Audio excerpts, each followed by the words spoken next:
Welcome to Series Though Podcast. I'm your host, Ron.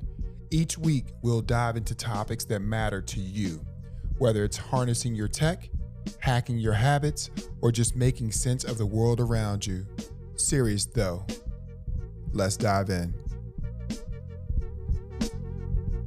Let's be real. A lot of podcasts, a lot of motivational speakers, and you may even have a therapist or someone in your life to say, you need some people in your life that can help you. And the first thing you think about is the friends that you have. If you're serious about growing, if you're trying to be better and do better, you got to start with checking who's really in your corner. Think about this. Mike Tyson had Don King in his corner. I'm going to let that simmer. Because here's the truth. Not everybody you hang around is really for you, and you may not be for them. And not everybody you call family is really supporting you. Knowing the difference between true friends, surface level connections, and people who are just there can literally change your life. It's not just about who you let in, it's about who helps you grow.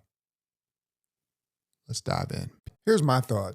People that are helping you or things that you have in common with those people with an agenda, you may have an agenda as well. People that are there because you've known them for a long time. But let's get much better than that. I'm going to give you a definition. A friend is someone who shows up for you, who gets real with you, and who walks with you through life, good and bad moments. And that could mean, you may not be having a good day and you may say some things and then your friend has to come back and say, what's going on with you? Or they may have to take a pause for a second. But friendship is like that.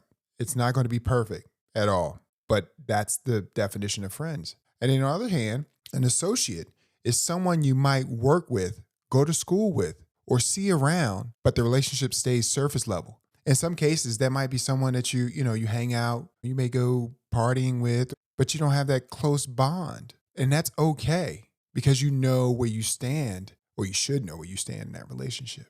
And then you have an acquaintance. It's someone you might recognize, maybe even follow online. You hear me? Follow online. Just because you hit that button that says they're your friend online does not mean they're your friend. I know this is basic stuff, but sometimes we got to be reminded. But you don't have to have a personal or emotional connection. And then we have family. Family can be your strongest support system, but blood doesn't always automatically mean support. Real family, biological, or chosen family is about trust, care, and showing up. You have to show up. I found some stats I wanted to share with you because I believe that having some research helps you understand where we're at with this. In 2016, study from MIT and Tel Aviv University found that 94% of people thinking their friendship are mutual, but in reality, only 53% really are. Let that simmer for a minute. So you may be with someone and you say, you're my best friend. And you could be in a relationship and say that's your best friend. In reality, it's not that way. Another stat, according to a 2023 Pew Research Center study, 61% of adults say close friends matter more to a good life than marriage. Wow, 23%. Having kids, 26%, or money, 24%. So they're saying having a close relationship matters more. 53% of adults say they have 1 to 4 close friends. 38% have 5 or more. And 8% say they have none. Can you think about that? Like, have no friends? That's really rough. And some people are out there like that. So I do believe that there's a friend or someone in your life that you can find throughout this world. A billion people on this planet. But we just got to be more open to doing those things. Harvard 2025 Human Flourishing Program reports that the number of people with no close friends has quadrupled to 12% since 1990, and those with 10 or more friends have dropped nearly threefold. Some of you people that grew up in the 90s, you know the difference. I mean, we didn't have social media. And so you had the opportunity to understand people and to develop genuine friendships, talk about stuff and do stuff because you had to do that. You didn't sit there and just look at your phone or send messages to someone. You had to communicate with them over the phone or in person. So I can see why that changed a lot. So get out there and make some friends. We're going to get into that too. On the bright side, 46% of Americans made a new friend this past year, but 22% say it's been 5 years or more since their last meaningful connection. Yeah, meaningful connection. So what is a meaningful connection to you? It has to be something that stimulates you. You know, you have to enjoy doing it. Meaningful means like you have something in common.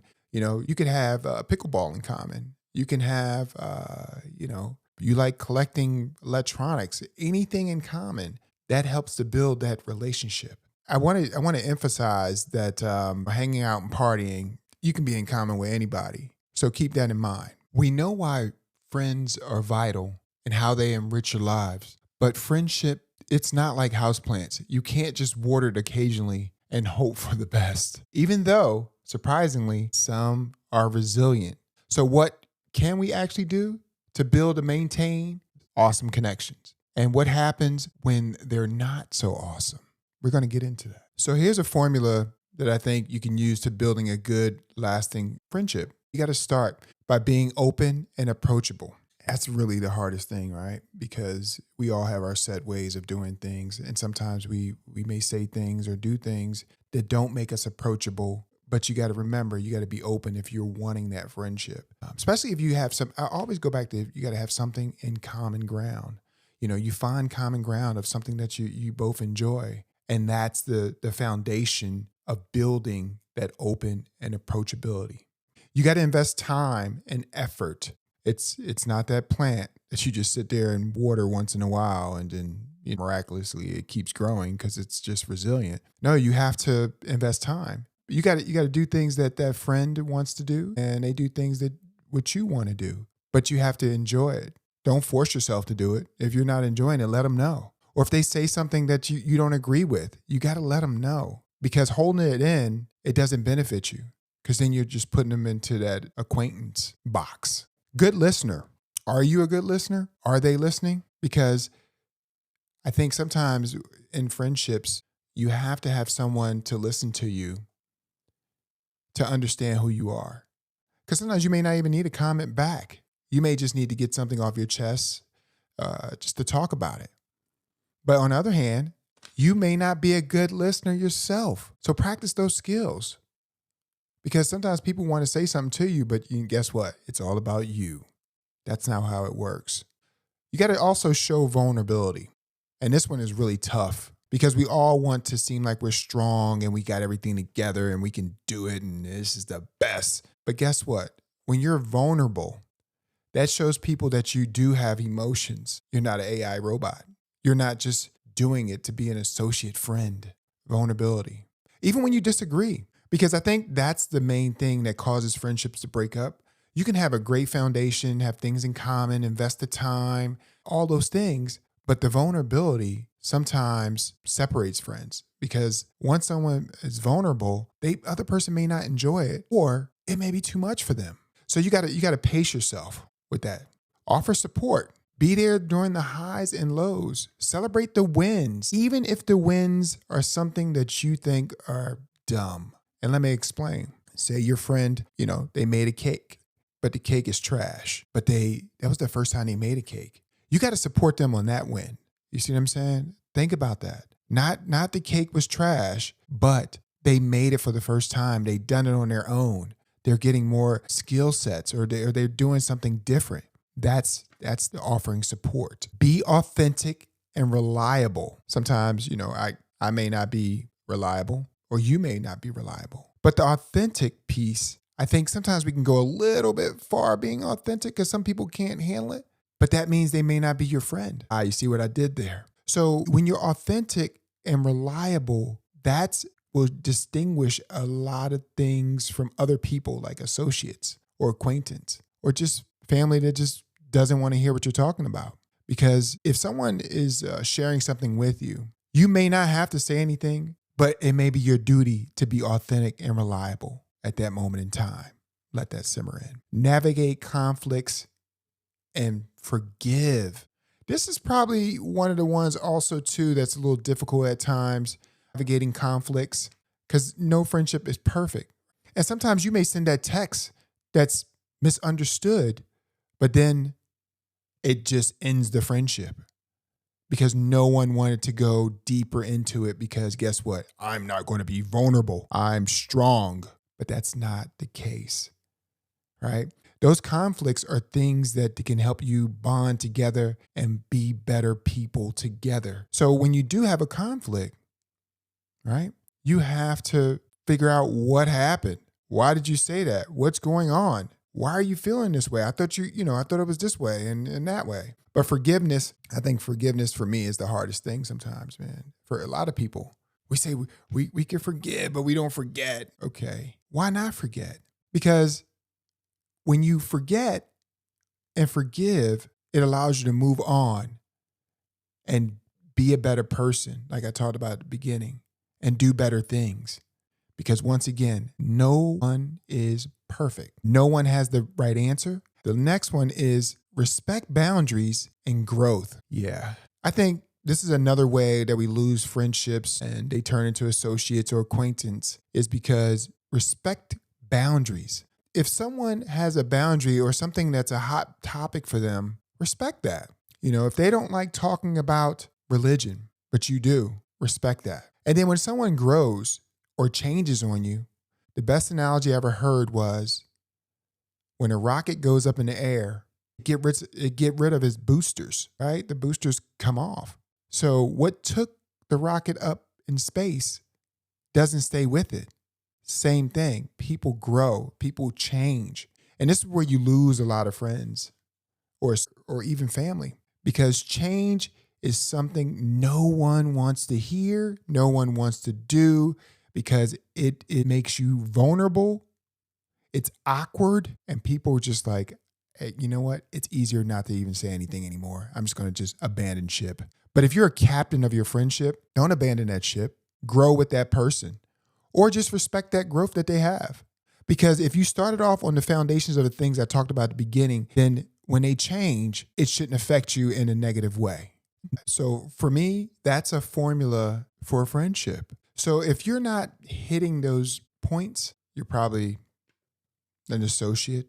You're probably an acquaintance. I'm not saying you're going to hit them right away. That's not what I'm saying. Believe that. You're not. But you should be striving to do that. And you could probably talk about this to your friend. And if you can talk about this to someone and they hear this and they're on board, that's even better. That's even a good start and go in that direction. So I say all that to say, if someone is acquaintance, associate, or friend, that'll distinguish it. And the people online that you like and subscribe and hit the friend button or whatever you do, are they really your friends? Is it any benefit to it? Or are you just doing it because we all do it? What I want you to do is think about this. Who's really in your life because they love you and support you? And I want to say something about that love. A lot of people say that today. Hey, love you, bro. I love you, sis. Love you, person. We throw that around like it's just simple. Keep that in mind. It's not simple. We don't just love everybody, right? I mean, we're not 60 flower childs, are we? Maybe you are, maybe you're not. But we say we love you and thank you. But I really evaluate that. So who's just there out of convenience, obligation, or habit? You may have friends that you've been friends with for 10 years, 20 years, 30 years. You went to school with them or you went to work with them and y'all been at the job together. But evaluate that. Who do you call friend? But deep down, it's not really mutual. That's deep. Keep that in mind. And what about family? Do they really pour into you or do you feel drained every time you deal with them? Or if they deal with you? Because you could be draining too. Like this is not a conversation for just you saying you're the best person ever because we all got to work on that. So listen, if you really want to grow, you got to check your circle. You got to be honest about who's for you and who's just around you. Because when you get a clear understanding about who's really in your corner, you open the door to better relationships, stronger support, even a healthier and happier life. All right. I know this has been a long episode. Hopefully it's been impactful today to discuss a challenge for you, right? It takes 5 minutes, right? Write down the names of 5 people you spend the most time with. Next to each name, ask yourself 2 questions. Does this person help me grow or hold me back? Is this relationship mutual or am I doing all the giving? Or are they doing all the giving? Be real with yourself. And if you feel like your circle isn't as strong as you thought it was, don't stress. That just means you got a room to grow and space to make better connections. I gave you that little template of how to distinguish friends from associates and acquaintance. You deserve real friends, real family, real support. Go find it. Or better yet, go build it. And there we have it. Another episode of Serious Though Podcast in the books. I'm your host, Ron. Hope it added some value, laughs, or maybe just a good distraction to your day. To keep the good times rolling, please subscribe or follow the podcast right here where you listen. You can also find me at Serious Though Podcast on Instagram, YouTube, and Facebook. Help the show grow by sharing it just with one person. Easy, right? Seriously though, thank you for your support. It means the world. Catch you next Friday.